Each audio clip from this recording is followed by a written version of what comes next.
By now, if you're as up to date and as absolutely stunning as my new look, you're probably aware of the protests for democracy in Hong Kong. Not only that, you probably know about the scandalous actions Acti-Fuck Blizzard took against certain participants in the movement. The same participants who also may have been just one participant and two bystanders, deemed as acceptable casualties by the company and viciously nuked along with the winner of a contest held by Blizzard themselves. After this, you may also have heard some absolutely slanderous rumors about these actions having been directly influenced to earn the kudos of a specific country's government. I mean, it's completely possible that you may have missed it. It's not like the whole world has been talking about it during the last few weeks of Spooktober. But on the off chance that you are caught up on some of the news debacle that has been going on, there are always things that may escape even the sharpest of minds. So what did the gaming news muchachos miss this time? Not much probably. But a careful analysis never hurts, does it? This is not going to be a critique of the general coverage done on the past week's shenanigans, however, it is merely pointing out the few areas where some of the most notable sources missed out. The laymen seem to be of the opinion that J. Allen Brack, the current chieftain of Blizzard HQ, said the right things but may not have done the right things, company-wise. Blizzard had the opportunity to bring the world together in a tough Hearthstone esports moment about a month ago, and we did not. We moved too quickly in our decision-making, and then, to make matters worse, we were too slow to talk with all of you. When I think about what I'm most unhappy about, there's really two things. The first one is we didn't live up to the high standards that we really set for ourselves. And the second is we failed in our purpose. And for that, I am sorry, and I accept accountability. So what exactly is our purpose? BlizzCon is demonstrating it even as we speak. We aspire to bring the world together in epic entertainment. And I truly believe in the positive power of video games. When we get it right, we create a common ground where the community comes together to compete, connect, and play. BlizzCon has people from 59 countries all around the world here at the show today. We will do better going forward. But our actions are going to matter more than any of these words. I am personally so proud of what we are building. It takes a lot of bravery to be that vulnerable, and I'm so proud of this community. His apology, consisting mostly of pandering PR bullshit to loyal fans of franchises built by completely different people 15 years ago, does indeed cover some of the most important aspects of how one should approach an I'm sorry situation. Accepting blame, describing his version of the situation, promising to be better and saying that he's sorry. But here is where it gets really tricky. He's apologizing, but he's not willing to undo what the community wants him to. Now, of course, what he was apologizing for in his consciously vague way was Blizzard's general handling of the situation, which also is something Yongye and some others didn't specifically mention in their coverages of the apology. It's something many gaming news channels may have gotten wrong during their roundup, as they seem to have assumed that he really was committing to a non-apology. However, the observation that he's apologizing for the wrong thing is correct, from a moral perspective.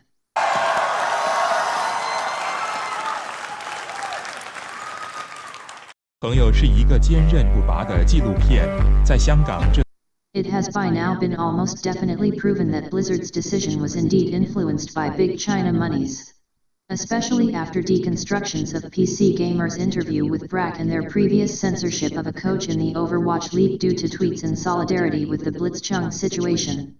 Brack stands by his claims, in both interviews and on stage, that the mistakes made were simply of rule protection, not of financial protection. Although, if Blizzard now truly was to go the route of abolishing the bans, they would also be acknowledging that they were wrong in some of the various ways they have set themselves up to be. Which in turn could direct even more questions toward their affiliation with China.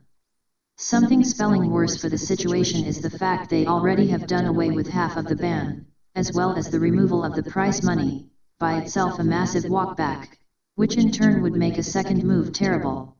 However, we cannot forget the core of the controversy. The magnitude of the really swift punishments delivered were considered extreme as opposed to Blizzard's prior political ventures such as their very open involvement in LGBTQ politics.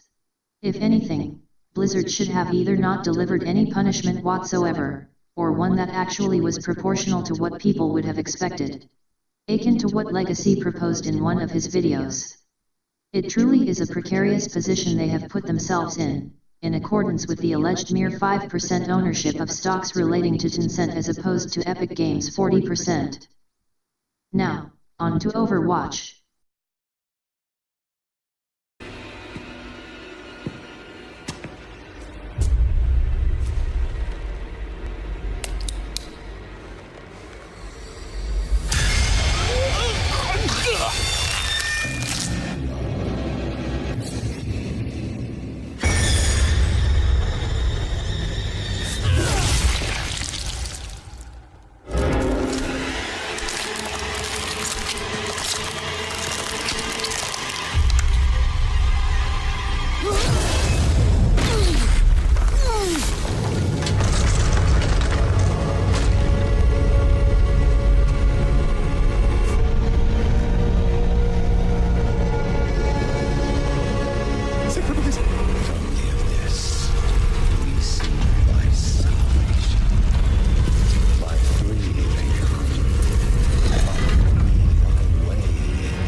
Open your eyes.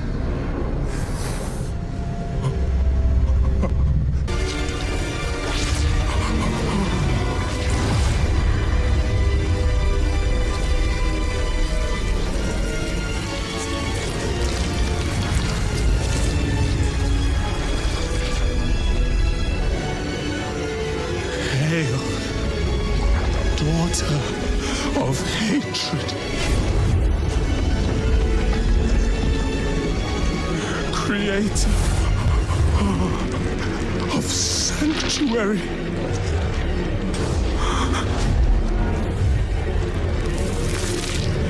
Hail.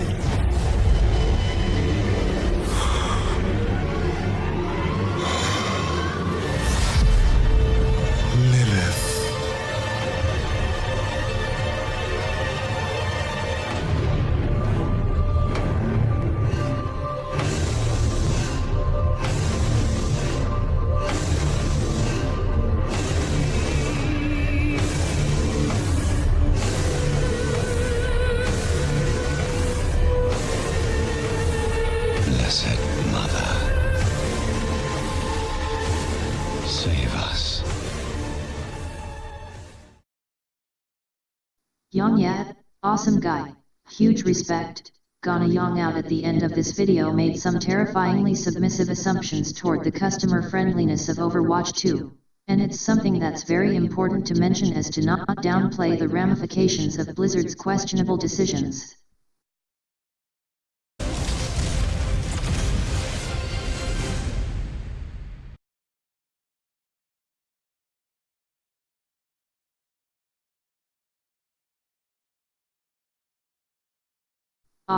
Overwatch 2, the sequel to the best Team Fortress copy that has ever been made, aside from Paladins of course. What do you mean there are no other popular Team Fortress copies out there?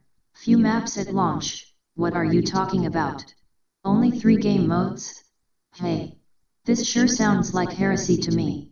Loot boxes were popularized by Overwatch? No, Overwatch's loot boxes were fair. What do you mean there was no other way to progress? This is why inferior versions of the same framework should never be made. It just confuses the mind and makes you think less about legendary skins for my waifu Widowmaker. Yang made the mistake of comparing the antics of EA to Blizzard, since being better at monetizing games than the global leaders of exploitative economy isn't exactly an astounding achievement. Even though the progression carries over from Overwatch 1 to Overwatch 2, it doesn't justify the price of shifting a new game, even if it is on the cheaper side. The only difference between the games is the fact that there now are permanent versions of the already created PvE events that have popped up during the last few years. But the graphics are updated. Oh really? They seem to have made the same jump in UI and in-game quality as Destiny 2 did from Destiny 1, and if progression carries over, there is no way every character's skin has been redesigned just because there is a new game. Why spend your budget on the most expensive part to change when it already exists in a fine form instead of creating new content? Okay, so how did you feel about the updated graphics? They looked great. Like, you can definitely tell that there's something going on behind the scenes to make everything look clearer. All the characters look crisper. There's more details, more color. It looked really vibrant. Toronto looked gorgeous on the PvP mode. I really like how crisp the 60 FPS looks now. Really like how crisp the 60 FPS looks now. Really like how crisp the 60 FPS looks now. Which brings us to the point of this new content being absolutely effortless for the price of a new game. The addition of a campaign? These quote-unquote story experiences cannot justify taking place on maps that already exist. It seems rather like side content for a fighting game, akin to the fighter-specific tower story modes in Mortal Kombat. Why is the addition of such lazy stories not worth being just another expansion or patch even? Why are you relaunching a live service that is successful? Well, it's because they want more money, and they can fool you into thinking that yes, of course I need that, it's Overwatch and all of my friends are playing it and I just love that art style, man, and I just need more skins for my Widowmaker right fucking now. Give IT to me or I'll commit UWU for the last time. Given the fact that most of the content delivered with Overwatch 2 is free, the new game mode push, the new heroes and new client, the value proposition of the game seems fairly non-existent, something that seems to be expected of recent Activision directives dug up by Sir Swag, hinting towards future titles focusing on a sequel-based economy. Corporate needs you to find the differences between this picture and this picture. Intel has told us there are at least 7. Okay, I already see one. Give them. Okay. They're the same picture. And then there is the Bethesda issue. I'm not going to regurgitate the same. Wow, it's so strange to see a company fall so low so fast. Like 12 months, man, I can't count to that much, but that's not a lot, man. We already know how bad that company is, and how idiosyncratic they have been for not listening to their community in an honest way. No. What worries me is the amount of people who know about the travesties committed by these companies, yet still, for reasons unknown, insist on paying for these outrageous services, carelessly ruining the industry for every other gaming interested individual in the Western world. We need to get something straight right here. I don't care about what you buy for yourself, that's your money, your issues. What I have a problem with is the audacity of people that knowingly poison this passion of so many of us. That still, day one, purchase games from companies like Activision or EA with so few thoughts given to how it will affect not only your own future, but the futures of billions of others on the planet. This is an issue that permeates the respective messages of most gaming channels nowadays, even though it's one of the most important aspects to consider. Just like politics hasn't caught up to gaming, the general mindset towards the implications of spending money in a new and unguarded industry, already thoroughly corrupted by uncaring entrepreneurial endeavors and publicly traded companies, is misguided to an unreasonable extent. You wouldn't tell an alcoholic that their money is their money and that they can do whatever they want with it. Never enable and never encourage bad behavior, especially when everyone is affected by the consequences. Tying into this is the importance of knowing that not buying these products actually works, contrary to some comments thrown around. Just look at Battlefront 2, Anthem, fucking Fallout 76, Anthem, Artifact, Anthem. These were extremely high-profile releases, yet underperformed to such an extent that support for most of them died within months. It really isn't difficult finding games that are not only more consumer-friendly in the same vein of these games, but oftentimes are almost objectively better. Take a look at The Outer Worlds, an excessively good alternative to anything Bethesda, really. Or Doom Eternal by ID Software, showing that you don't care for Bethesda's worst products, as money is the only thing they'll understand. Or even Sekiro, a completely MTX-free game freelanced by From Software under ActiFuck, for which the same predicament applies. If anything, do take a look at Destiny 2, now having gone through a miraculous recovery into one of the best value propositions of all time post-Activision. Being a supported Year 3 AAA live service where both the game, Year 1 DLC and parts of Year 2 DLC are completely free. Or yet another RPG, Remnant, From the Ashes, one of the most user-appreciated releases this year with lore rivaling the allure of Infinity Blade. These companies will have to be careful in the future though. The mentioned gaming channels are growing larger and larger, both in number and influence, and in the coming years, more people may just have a chance at defending themselves from these horrific practices. It's up to us to spread this message, support the games that deserve our attention, and save gaming. Young out! Young out! Young out, bitches. Shut down in 3, 2, 1.